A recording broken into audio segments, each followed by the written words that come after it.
अथैकोनपञ्चाशः सर्गः। ततः सकर्मणा तस्य विस्मितो भीमविक्रमः हनूमान् क्रोधताम् राक्षो रक्षोऽधिपमवैक्षत भ्राजमानम् महार्हेण काञ्चनेन विराजत मुक्ताजालवृतेनाथ मुकुटेन महाद्युतिम् वज्रसंयोगसंयुक्तैर्महार्हमणिविग्रहैः हैमैराभरणैश्चित्रैर्मनसेव प्रकल्पितैः महार्हक्षौमसंवीतम् रक्तचन्दनरूषितम् स्वनुलिप्तम् विचित्राभिर्विविधाभिश्च भक्तिभिः विचित्रम् दर्शनीयैश्च रक्ताक्षैर्भीमदर्शनैः दीप्ततीक्ष्णमहादंष्ट्रम् प्रलम्बम् दशनच्छदैः शिरोभिर्दशभिर्वीरो भ्राजमानम् महौजसम् नानाव्यालसमाकीर्णैः शिखरैरिव मन्दरम् नीलाञ्जनचयप्रख्यम् हारेणोरसि राजता पूर्णचन्द्राभवक्त्रेण सबालार्कमिवाम्बुदम् बाहुभिर्बद्धकेयूरैश्चन्दनोत्तमरूषितैः भ्राजमानाङ्गदैर्भीमैः पञ्चशीर्षैरिवोरगैः महति स्फाटिके चित्रे रत्नसंयोगचित्रिते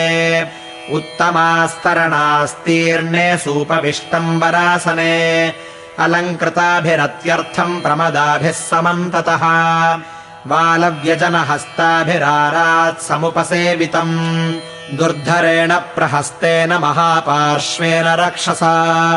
मन्त्रिभिर्मन्त्रतत्त्वज्ञैर्निकुम्भेन च मन्त्रिणा उपोपविष्टम् रक्षोभिश्चतुर्भिर्बलदर्पितम् कृत्स्नम् परिवृतम् लोकम् चतुर्भिरिव सागरैः मन्त्रिभिर्मन्त्रतत्त्वज्ञैरन्यैश्च शुभदर्शिभिः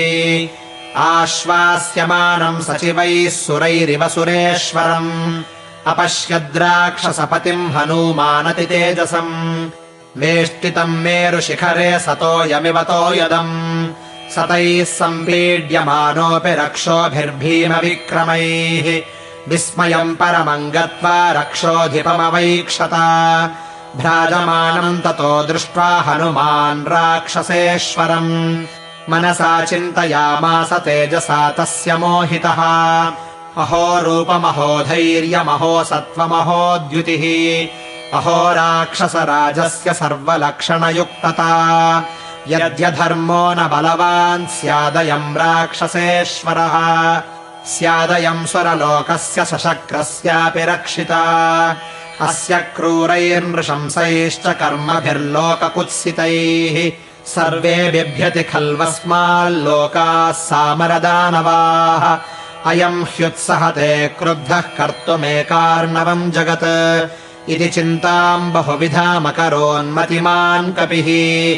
दृष्ट्वा राक्षसराजस्य प्रभावममितौजसः इत्यार्षे श्रीमद् रामायणे वाल्मीकीये आदिकाव्ये